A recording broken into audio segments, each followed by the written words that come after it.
to that. Like when I set you up for say that one more time and show me that thing again. Hopefully everything. I'm going to show you right there. Okay, so that's the email address. That is the main point of contact for Peach State Nephrology for you guys. And the phone number if Bob above. sent anything out, it would come. It would go to that email address. For some reason, the original meeting thing for January 2nd was sent to another email address, and that's what threw everything off. But the key thing at this point is, where do we stand? What do we need to do? And what are the cutoff dates before things need to happen? Well, I believe that it's the end of February or March that everything needs to be sent on in, and that would be something that's sent in by you when you receive that report. So I'm making a note here to ask Bob about the report for you. That way, when I get off this call, I can look into that, and I will send you. The agenda is concerned for today. What do we have? Okay. For today, I'm just going to once again do a little poking here, just to find. Just want to ask how you're coming along as far as the confidentiality agreements are concerned. Nothing has happened. Staff. Nothing has happened on that. The weather has been bad here, so nothing much has happened. Yeah, but I completely understand. I've got 12 to 18 inches of white stuff on my ground, so I definitely understand that. Where are you guys We based? got hit pretty much, which is the question mark in the upper right hand corner. So I'm just going to click on that and open up the help desk as well. And then I'm going to go to the search bar and type the word VEND, VEND. And I'm going to open up Business Associates and other vendors.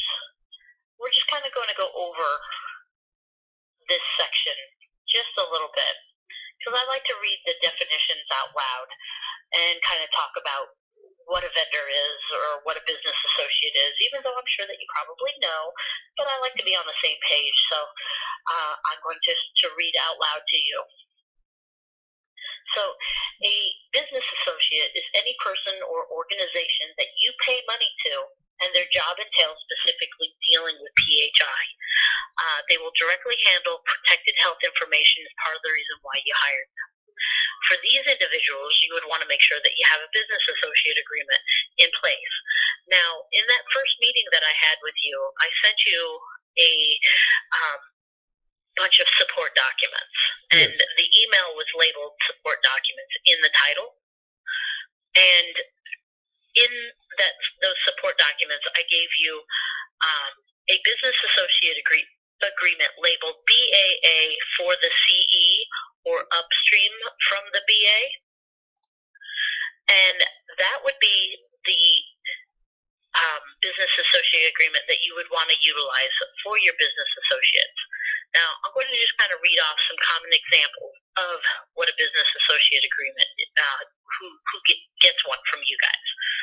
So we would have clearinghouses, billing services, collection agencies, storage companies, and that includes off-site data backup storage or any kind of storage locker that you might utilize the household records in,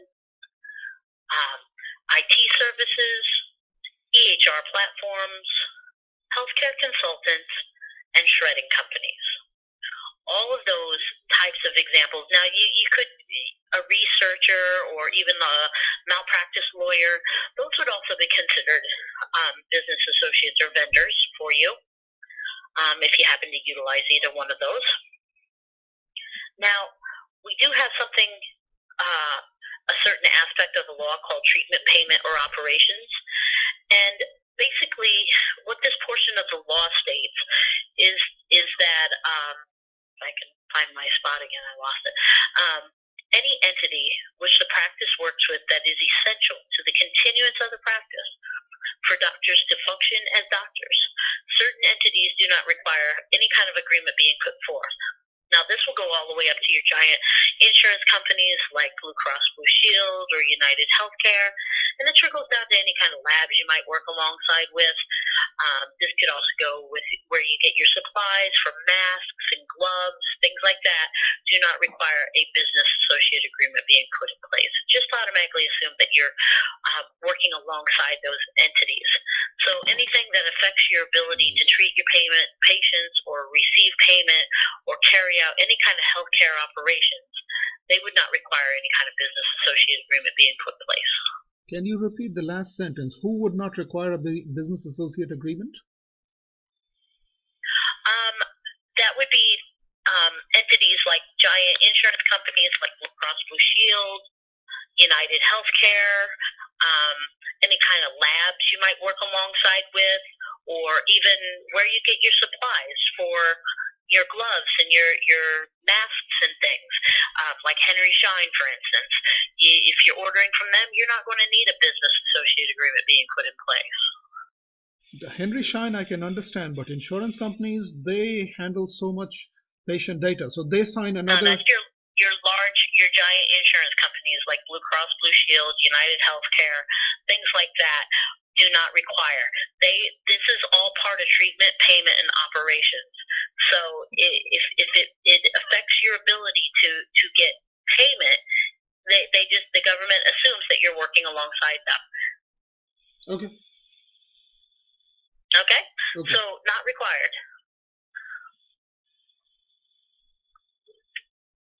I'm just wetting my whistle there. So another thing that we have that I like to kind of touch base on is what we call a regular vendor. Now, a regular vendor is somebody that you hire to do a specific task within your organization, not necessarily to handle PHI, but they might bump into that PHI by being there. For these types of entities, you would want to make sure that you have a confidentiality agreement in place. And that would go along the lines of, say, a janitorial staff, maintenance crew, cleaning crew, or somebody that's there to work within the facility, not to deal with PHI, but they might bump into it. They might see it on a computer, they might overhear it in a phone conversation, or see it on somebody's desk. So therefore, they would require a confidentiality agreement in place. Okay. Okay? All right. So those are our types of vendors. We have vendors who are business associates, and we have regular vendors who are people that we hire to do a specific task, not dealing with PHI, but can bump into it. Okay? Can you highlight the two categories on this page? What are the two? Say that again? Can you highlight the two categories on this page? Is that mentioned or as examples? Let's see. Well, we have our business associate. Yeah. And these are your these are examples that come in business associates, and it goes into saying clearinghouses. You can actually take this entire page, highlight it, right click, and print it. Okay. So you can print that whole page out. Okay. Okay? All right. So now, I like to kind of scroll down just a little bit on this one, because this shows you when we start to build our profiles for these vendors in the system, this shows you how to label them. Okay. So if you're dealing with a business associate, as in like your clearinghouses, billing services, IT, shredding companies, things like that, you're going to put a BA in front of your vendor name. If you're dealing with your regular vendors, like your janitor or maintenance crew or cleaning crew, people like that, you're going to put a CA in front of it. That way, when you have that all labeled correctly, when it saves to the system, it saves in the right order, meaning that your BA comes first. Your BA is something that you are going to review every year, where a confidentiality agreement you are not. So it makes sense to have the more important kind of saved up at the top of the list as opposed to the bottom or in the middle of other things. So it helps you down the line. Now, I'm just going to go once again to the vendor details. So you go to the first tab over, which is accounts, and then down to vendors. And this brings us into our vendor detail section. Now, I am going to build a fake profile here that can be removed later. I just like you to have an example of, I actually want to back that up again. I like BA Mr. Fake better. Okay. And so I'm just going to, fill this in, and then I'll talk about it in a moment after because I can't seem to talk at the same time. Let's see. 7, 8, there we go.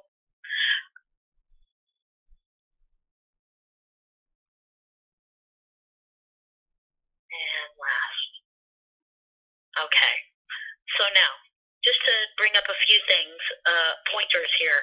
When you're building your profile, once again, I'm going to go back over that, building your vendor name. Put that BA in front. That way when it saves into the system in a alphabetical order where the business associate agreements that you're going to utilize more than the confidentiality agreements falls at the top of your listing. Build your profiles for your vendors as you're sending out those business associates agreements that I sent to you in that first email. As you're sending them out, build your profile, because that way when you get that contract back and it's signed, you have a home for it. It just makes sense to do it in that order as opposed to having to do it all at once. And that's what we want to see, is that you've built your profiles. We realize that it takes time sometimes to get a contract back, so I don't expect to see that by the next time we meet. I just want to see that you're building your profiles. The next thing that I like to point out is, sorry about that, is if you're building a profile and this vendor is someone that receives EPHI from your organization, you want to make sure that you check off this box before you save. After you've saved this profile, you're going to go in and deal with that check mark. A check mark is an indicator that you want to send out a questionnaire from the system. And so the only way to do that is to actually save the profile to the system, because you don't have any tab here that kind of gives you that questionnaire that you're looking for until after you've saved the profile to the system. So I'm going to go down and I'm going to save by hitting this Create New Partner button. This is what saves your profile to the system. Now, it's saved, it's landed down below, but now I want to deal with that little check mark that I clicked off on, because there's a questionnaire that I want to send out from the system. It's different from the confidentiality agreements, or business associate agreements, I should say. When I click on it, I go down to the bottom here and hit View Selected Item. This is going to open my profile back up at the top. And now I have all these extra tabs, so I can deal with whatever I want to utilize with this vendor, whether it's contracts, making notes on them. If I have additional documents on them, I can upload it into the system, save it all in one place. But for the questionnaire, I want to send this out. I want to vet them. I want to make sure that they are handling my, protected health information the same way that I'm going to handle it. We're going to protect it together. So you're going to go to this questionnaire tab and click on it. You're going to hit Request Vendor Questionnaire. And when you see that yellow window open, you're just going to hit Email Vendor. This is a cover letter that's going to whoever you have addressed at the email address at the top there in the profile. Mm-hmm. It's stating that you are making sure that your vendors who have access to your sensitive information are protecting it as you would. Okay. And then it has this link right here that they'll click on, that they're going to do that security standards audit, same one that you did within the system. The reason why they do it from the system is because the system can then compare, just like it did yours, to HIPAA rule and find where their deficiencies lie. That way you can vet your vendor and make sure that they are doing the right thing by what you're sending to them. Okay. So once you've sent it, you should see in this questionnaire tab, it'll say security standard audit. It'll say when it was sent. It'll show you when they took it, and it'll give them a score. Okay. And that's sent out separate from the business associate agreement. Your business associate agreement that you send to your vendors is going to be sent out any way you want. If you want to email it, if you want a regular mail, if you want to certify mail, you want to fax it, you want to hand it off in person, you can do it any way you want as far as that business associate agreement is concerned. Just know that it's separate from the questionnaire. Questionnaire is just your vetting of that vendor that's handling your protected health information. So business associate Okay. agreement is separate from the questionnaire. Okay. All right. Yes, correct. Correct. Other than that, I just need to show you how to upload a contract, but I'm going to do that after I've seen you build your profiles. I want to see you building your profiles, sending out your business associate agreements, and if you have questionnaires that need to go out, send those out. Our next meeting will be on how to upload them in and probably go over remediation. Oh, well, you already did your remediation, so it'll probably be policy next if you get this all in there. Okay. Now let me make sure I understand this properly. The insurance companies, the differentiation between the insurance companies and vendors of different kinds. Can we go to that page, please?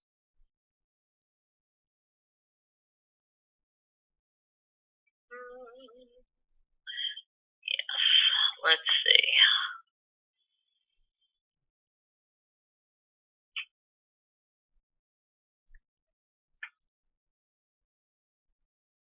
Business associates. There we have it. Okay. So, a business is anyone you pay money for. Okay. They're not your direct employees, but they do utilize EPH. Okay. So clearinghouse. Okay. So the part that you've highlighted, I do not need an agreement, a business associate agreement with these guys. No, those are examples of who you need one with. Down here, under treatment, payment, and operations, this would be your listing of who doesn't need under there. And it's just examples, like your giant insurance company. Hang in there. So BA not needed and BA needed. Okay. Good. All right. So you've highlighted those. Okay. Excellent. And then these need a confidentiality agreement, which you have a copy of in those support documents. Now tell me, we are a very sorry. Go ahead. Say that again. We are a very small office. No, go ahead. We have a janitor come in on a regular basis to just pick up. So he would sign off on a confidentiality agreement. Now, handymen who come in to work once in a while, what about those? Confidentiality agreement. Anybody who can bump into that protected health information while they're there, they require a confidentiality agreement to be signed off on. So a plumber who comes in, going to be bumping. So a plumber who comes in to do something, a dishwasher installer comes in to install a dishwasher, they'll sign off on that piece of paper? Yep.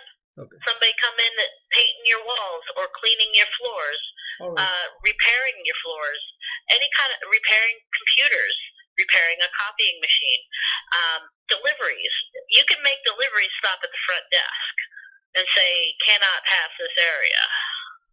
Okay, so delivery, UPS comes to the front desk, we don't need something with UPS. But if somebody comes in to assemble that table that was delivered by UPS, then that person, because that person would be inside the office. They have to sign. Yeah. Okay. Unless you have them working in an area where they don't go past any kind of PHI. And when I say any, that means a phone call, that means on your desktop, that means on your computer screen. anything that they can bump into it, seeing a chart somewhere laying on a countertop, you name it, if they can bump into it because they're in that area, then you need to make sure they sign off on a confidentiality agreement. Okay. All right. And that's it's in that email. It would be the subcontractor. You have one that says intended for staff, and then you have the other one that says subcontractor.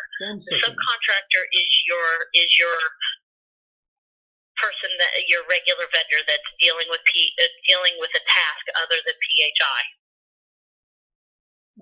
Subcontractor. I have something that is labeled BAA for CE or upstream from BA.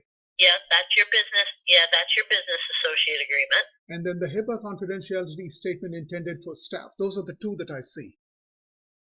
Okay, you should see one more that looks kind of like this one. Okay, I see one more. HIPAA confidentiality agreement. Yep. Subcontractors. That would be your subcontractor one. Okay. All right. So let me make. It's 3 pages long. Your staff one is 1 page. 3 pages long. The very bottom page where it says Exhibit 1, all you're doing is writing what that subcontractor was hired to do.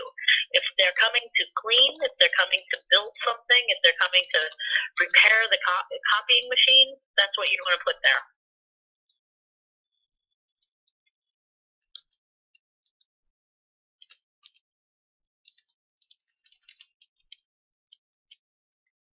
Say that one more time. I'm not sure if I followed that part. What is the difference between the BAA and the confidentiality agreement with subcontractors? BAA is for your business associate. That's your billing, your IT. They are intentionally hired to deal with PHI. Your confidentiality agreement for your subcontractor is somebody that's hired to do something other than deal with PHI. Got it. There you go. Good. Okay. Excellent. I know, it's a lot. See, I told you before we had this meeting, last time we talked, and I told you it's going to get long-winded, and you told me I could get as long-winded as I want. And that's good. That's good. Well, that's what I meant by it, because there's just a lot. It's a lot, and it can be very confusing. It's just a lot of material. So that's all I meant by that when I said it. Now you're actually seeing it in example. I wish whosoever was labeling these had thrown in a few more words, because see, Windows allows us 255 characters, and I do not understand why when we label these, we are so stingy with throwing in some more information in there. So, but anyway, thank you for your help. Thank you for pointing the details out. Oh, you're welcome. And yep, I think. So basically, let's look at this at our point, calendars when we want to. the earliest possible date and time, I'm going to make myself available. Okay. Well, we're looking next week. Do you think you can have all of this done by next week? I'm not going to be sure about having all the agreements in place, but I can certainly put the contracts. As long as you can make the profiles and get those agreements sent out, I don't care if those agreements are in place yet. All I want to see is the profiles built. Okay, I'll do that. And that you've sent things out, that you're working on that. Other than that, I have quite a bit of availability next week, Monday through Friday, either any day you pick. We can decide on time. Monday 2 o'clock is good. January 15th, 2 o'clock. There we go. January 15th, ongoing, 2 o'clock. And Mike. And it would really help me. See now, I just want you to see that that's this good. is where this is going out. Hopefully it's going to the right one. That's good. And see, that's why excellent. I had forwarded to you that entire string of email, the entire thread, where it was received by Sonu. Sonu forwarded it to Neeraj, and Neeraj forwarded it to Charlotte, saying for some reason it was not sent to the right email address. So, and Charlotte, after we hang up, if you could just send me the link, the things to do. I have profiles to build. What else do I need to do? Just send me. I will, but that's going to have to come when I reach after my next implementation, as I need to go now because I have another meeting. That's fine. But I will send that out to you. I have it noted, and I am going to ask Bob where your report is, okay? Sounds good. Thank you so much. Have a good day, Charlotte. Bye-bye. You're welcome.